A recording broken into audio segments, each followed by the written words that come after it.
Bismillah ar-Rahman ar-Rahim. Brothers and sisters, here we are in Malawi, in one of the towns close to Blantyre, and here we are in a Christian settlement. As you can see behind me, there are graves with crosses on them.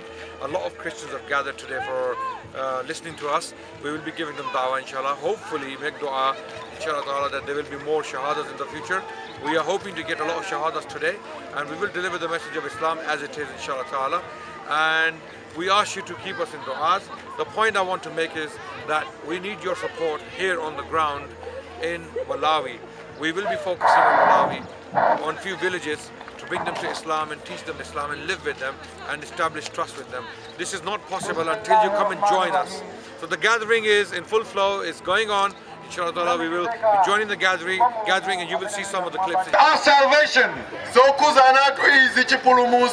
If your belief is true, you will have a good life here and a good life there. If your belief is not true, you will suffer here and you will suffer there. So if your belief is wrong, then you go to hellfire. If you believe that a man is God, then you cannot go to paradise. You have to understand this, my brothers and sisters. There are three locations mentioned in this verse. Number one, Sinai. Moses came from Sinai. Number two, Seir. And Jesus came from Seir. It is a mountain range in Palestine. Number three, Paran. The question is, where is Paran? Where is Paran? Paran is Arabia. According to the Bible, Paran is Arabia. And if it's Arabia, who came from Arabia with the law? No one came from Arabia with the law except Muhammad sallallahu alayhi wa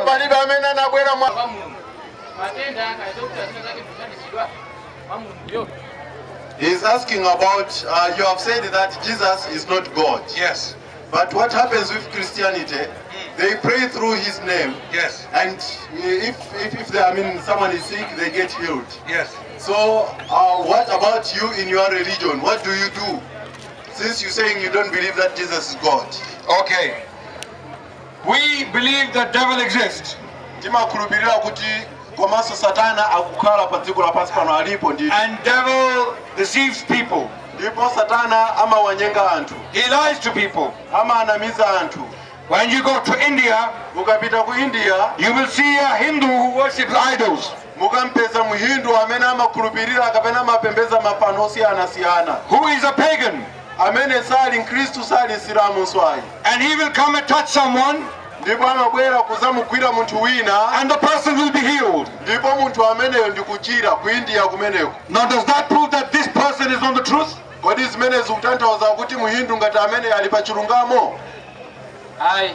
No. Khalas. That's it. This is the answer. So all these Christian healings, when they go and do this to people, all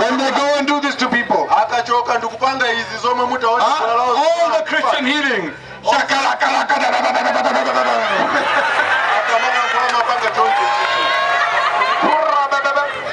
yes, who did this? And the person is coming like this, and when I do this, he starts walking.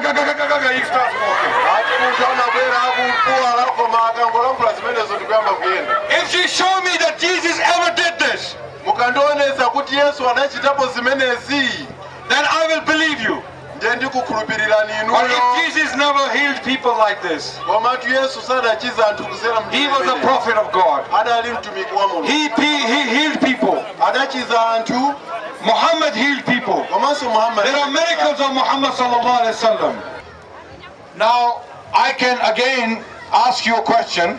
Nditokufusaniso ine mafunso. The way Christians pray today, did Jesus pray like that? Kodi mene akristo amapembedzera lero Yesu Kristo amapembedza choncho? How did Jesus pray? Kodi Yesu amapembedza bwanji? What does the Bible tell you? Kodi Bible ikutiuza chiyani? He went to the Garden of Gethsemane. Anapita ku Gethsemane. I'm asking you, how did he pray? Ndikufusani nioti Yesu amapembedza. Kovuda kuli ndiyanke chikovuda nthawi yomwe Yesu analipo ene kunalibe. It's difficult for me to answer because the time that Jesus was alive, I wasn't there. But the Bible tells you. Bible tells you. Now look at me. That Jesus went to the Garden of Gethsemane and he fell on his face and he prayed to God. Just like this. If the Bible does not have this, I'll give you $10,000 today.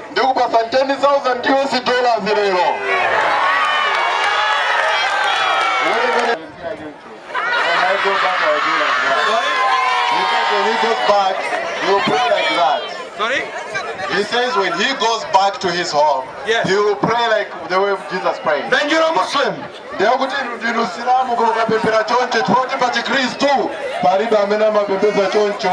No one on the planet today prays like that except the Muslims.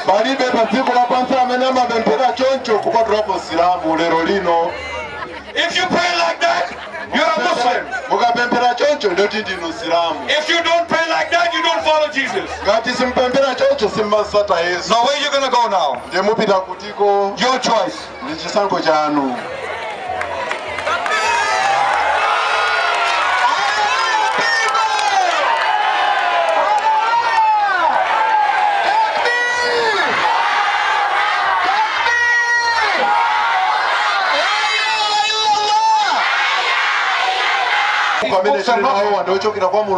These books are not from God. The Quran is from God. Every single word speaks for itself.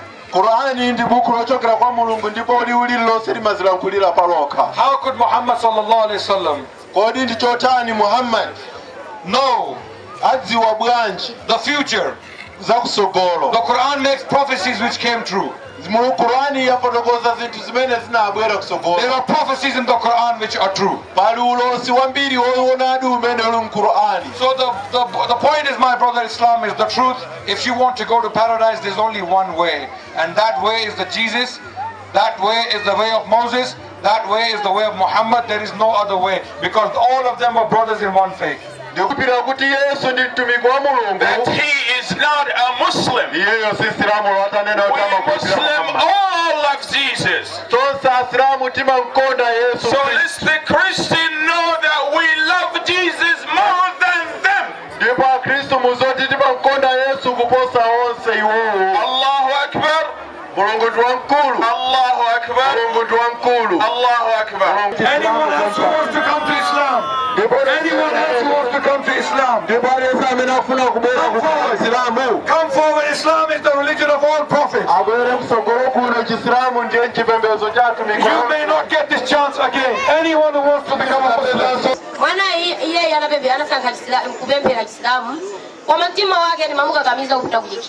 And then I was married and I had one kid called Drekeni, and this kid, fortunately, he used to like Islam, but I used to refuse. I used to actually bar him from becoming a Muslim.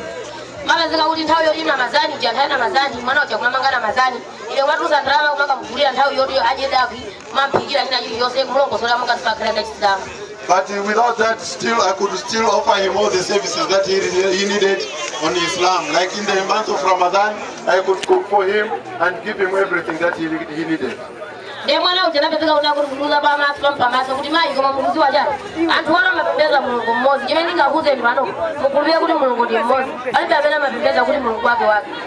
this kid told me that there is only one God, and Muhammad and Jesus used to pray to one God. Yes. And there's no difference between them.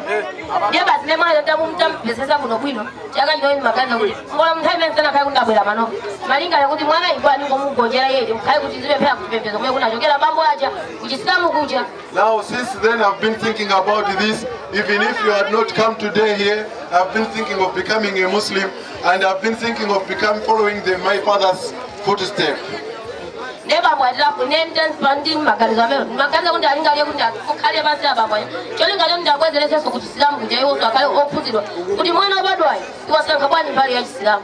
So I've been thinking about also my husband, that I should tell him that he should come to become a Muslim, because this is the true religion that I find.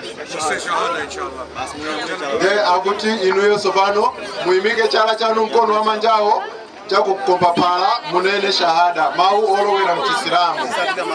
Muzira nkula ndikamala nkula ine tukumvana eti ashhadu alla ilaha illa Allahu wa ashhadu anna Muhammadan Rasulullahi.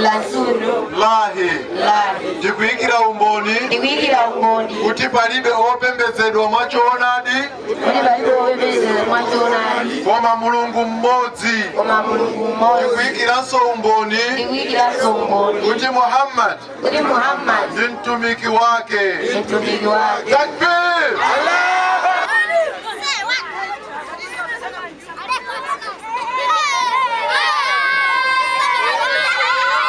Basi zibidani. Bas, bye bye. Salam, bas.